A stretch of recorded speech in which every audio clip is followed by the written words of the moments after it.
panahon na para itis namin sa'yo na meron kaming SKL ngayong gabi. Ano yung Meron. SKL? Share ko lang. Alam niyo kung tungkol saan.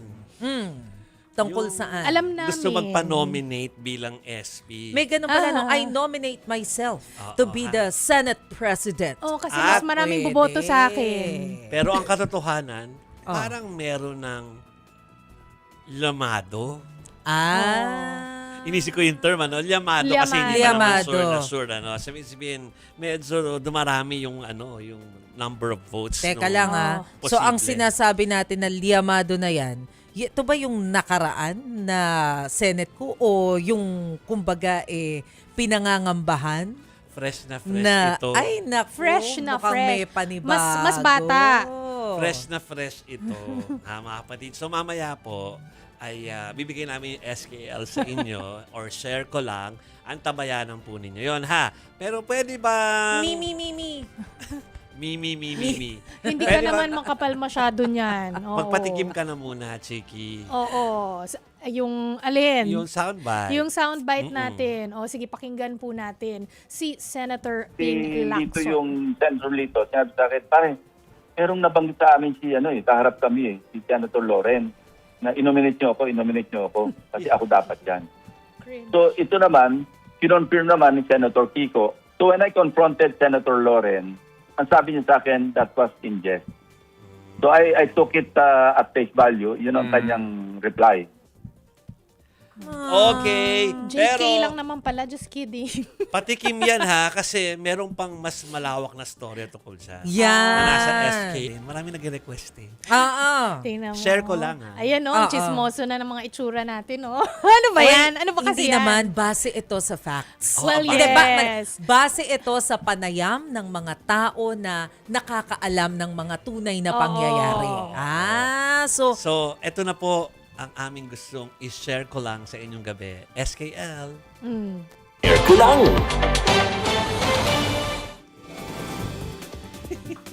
so eto na nga. Maaga kasi tayo nagising. Napanood natin. Hindi ba? Oo. Nakikinig din kasi ako kanina. Abay, nagulat ako. Akala ko kasi, eto nga, na pagkakaroon ng panibagong pagbabago sa leadership ng Senate, nakaset na. Kaya nagpakita si Senador Bato de la Rosa para makabuo ng majority.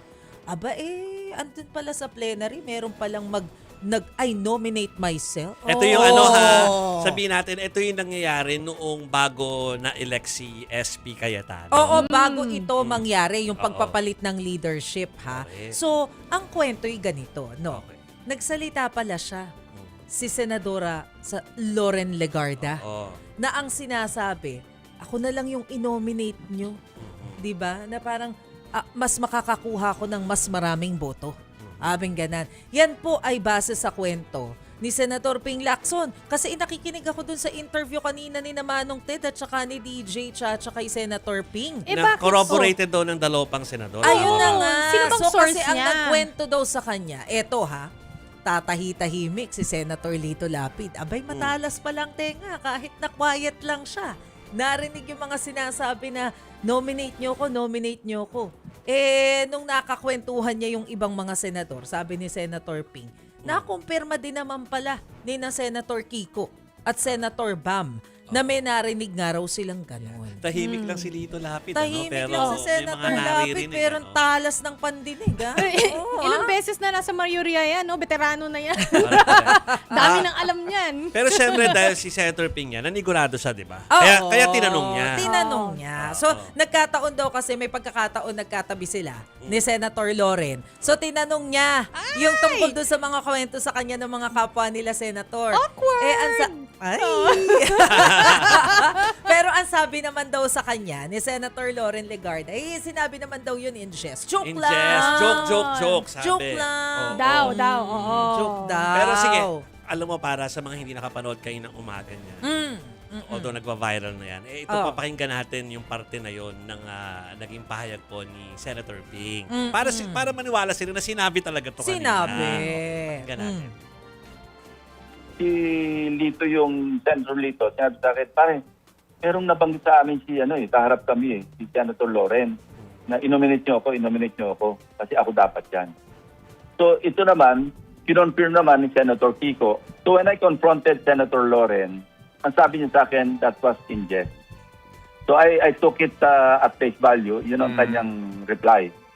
Joke naman pala. Uy, pero alam mo kung naalala ko lang na bago, nagkaroon ng Senate coup at si SP Cayetano yung naupo, di ba may umugong din na another Senate coup before that? Yes. Oo. Tapos ang sinasabing ipapalit kay Tito Sen ay si Senadora Loren Legarda. Oh, so ito na. Naalala ko lang. Okay. Naalala ko. Before natin ituloy ito, naalala sabihin ko natin, lang. of course, bukas yung ating programa dahil nakapag-guest naman na dito sa atin si Senadora Loren Legarda. At saka sa iba pa mga programa ng One News at One PH. So bukas lang tayo dyan. At alam namin na hiningan din sa kanya ng ilang mga reporters from the Senate. Pero wala pa siyang reaction dito sa revelasyon na to. No? So syempre tayo, nagtanong-tanong na tayo doon sa mga insider. Mga na tawag nakakaalam. natin, sa mga nakakaalam po. Kasi kung tutuusin, tama yung pinaalala ni Regina Hing kanina na lahat naman ng mga yan ay parang pwede dahil sa experience at saka dahil naboto naman ng taong bayan. Diba? Pero isa lang naman yung nagsasabi lagi na hindi ako ready dyan at wala akong ambisyon dyan. Si Lito Lapid yun. Realistic siya eh. Yes. So, napaka Quiet nga lang si Senator. napakalaki responsibilidad na pagiging SP kasi. So, tinatanong natin na parang, kung tutuusin, talaga naman tama si Masi even before, poised ang word, poised talaga na isa sa mga possibilities si Senadora Loren Legarda because of experience and longevity doon sa pagkakaupo Uy, tagal doon. niya ng senador eh. Tapos kaya nga parang sinasabi na parang ang katsawan lagi doon sa halls ng Senate kung meron man magiging unang babaeng SP, pwedeng siya. Correct. Okay. Oo. So parang laging nasa mind siya, no? Ah. Although may mga nauna naman na parang sinasabi na mas gusto na maging SP na babae. Hindi naman natuloy yun. Siya kasi nandiyan pa. So siya yung parang sinasabi na may possibility. Pero yun nga, yung kanina, joke lang daw yun. No? Pero doon sa at least sa cycle nung papalitan si Tito Sen at ilalagay si Alan Peter Cayetano. Although sinasabi kanina na parang may mimi kanina moment na pwedeng ako rin. Yung joke nga daw. Parang lumalabas, 3 sources ang kausap natin kanina. Sinasabi nila na wala talaga sa list ng possible na i-push. So, ibig sabihin, nung nangyari yon, decided sila na si Meron APC. Yung dalawa lang ang pinagpipilian. It's either Tito Sen. retain Tito Sen, si SP, Senator Soto, or Cayetano. So, yun daw yung doon. Yun yung Yun yung story. Nangyari yung story noon. na sinasabi ng sources po. No? Pero, Noon.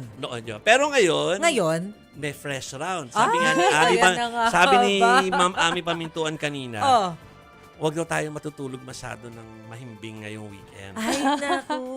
Ibig Na sabihin, naman. Kasi, Something's brewing ba? 11 na daw ang hawak ni possible SP, next SP, Sherwin Gatchalian. Meaning, yung 11 na yon yung nandoon sa Minoria plus 1. Okay, so, nagkataon na kumakalat ito sa panahon na yung hindi siya masyadong kumikibo, biglang kumibo at nagsalita na si Senator Sherwin na parang okay sa kanya. Tama ba? Okay sa kanya. Sinabi na nga niya nung tinanong siya kung ready siya, kung sakaling mapunta sa kanya itong responsibilidad na ito bilang Senate President. Sabi niya, well, kung yun naman, talagang madami naman din siya experience sa Senate. So, if he's called to do it, ready siya. Oo. Tsaka gusto naman nila siya Nakapag-chairman naman na yan. Nakapag-chairman na yan ng maraming important committees. Marami na siya experience. Di ba yung last niya hinawakan, yung Finance Committee, di ba? mabibigyan. Umikot na rin yan. Umikot na, no? Pero kanina sa StoryCon, may sinabi na naman si Senator Lacson tungkol dito sa posibilidad na may Senate next coup. SP. Sige nga. Aming bet na maging Senate President, si Senator Sherwin Gatchalian, who may be acceptable to all 11. Acceptable na siya sa aming 11, sa aming 10. No? 11 kami na steadfast na kami rito. Hindi na ito mababali. Ang pinag-uusapan na lamang, kasi ang tingin namin, si Senator Sherwin, acceptable doon sa pwedeng tumawid. So sa puntong yan, nagkasundo-sundo kami, like-minded kami sa issue na yan, na kailangan yung magiging Senate President na i-elect namin, whoever he is. So, para mukhang i-wrap up to, abangan ang susunod na kabanata yan. identified na nila kung sino yung posibleng tumawid. Yes, identified na daw nila. I wonder kung ano yung naging negotiation to convince the tatawid na tumawid. Di ba may purist? Yeah. The Yes. fact na si Senator Ping na nagsabi, mukhang kung ano man yung gustong barter chip nitong Oo. itong Itong lilipat tatawid. na to. Oo. Na Hindi yun. Oh! I mean, imposible. Dalawa Well, nga sila na purist, May di ba? dalawang purist Kasi eh. nga may Oo. purist. Yung So, isa, hindi di ba? pwedeng yun. Oo. Yung Kasi isa, tekis na Yeah. yung isa. Yung dalawang purist na yun, yung isa taken out of context, alala nyo? Yung isa, mabangis, male. Oo, Alam bang nyo isa. na. So, mga Oo. kapatid, kung nanonood sila ng SKL, alam nila kung sino yan. Ang masasabi lang natin, napipinto natin alam kung ano mangyayari sa Lunes at kung talagang this weekend ay masosolidify yung 11 o magiging 12 or 13. Alam mo, babantayan ko na yung mga social media accounts ng mga senador. Hindi ka na may naman mag-post matutulog na niyan. nagla-lunch o kaya nagka-cocktails eh. Yeah. Pero kasi tama rin naman yung punto ng marami sa mga nanonood itong nung Senate serye na to. Sobrang bumaba na nung antas ng diskurso pagdating sa o pagtingin sa Senado. Totoo. Sa integridad. Ano yan dati? Tinitingala mo yan, mga Uy, next totoo yan. president sa Boston nandoon.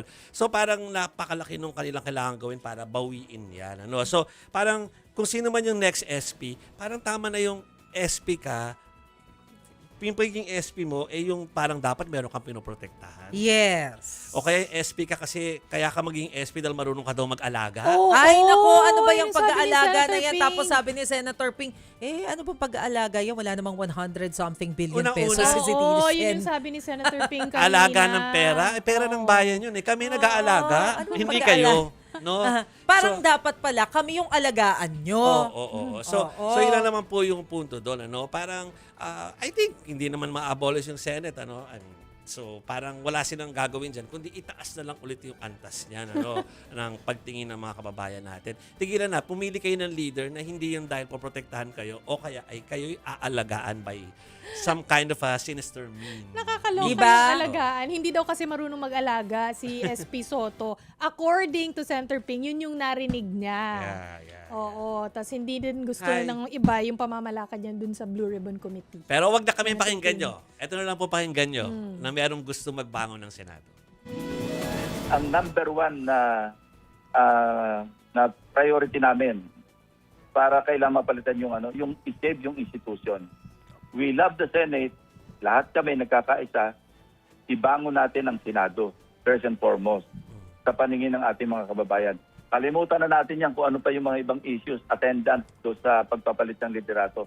Pero sa amin, ang number one, yung primordial concern namin, yung integridad ng Senate. Aba dapat. So yan po ang SKL ngayong Friday. Nakalimutan pala tayo SKL ngayong linggo. Kalain mo yan. Thank you for joining us tuwing nag-SKL kami.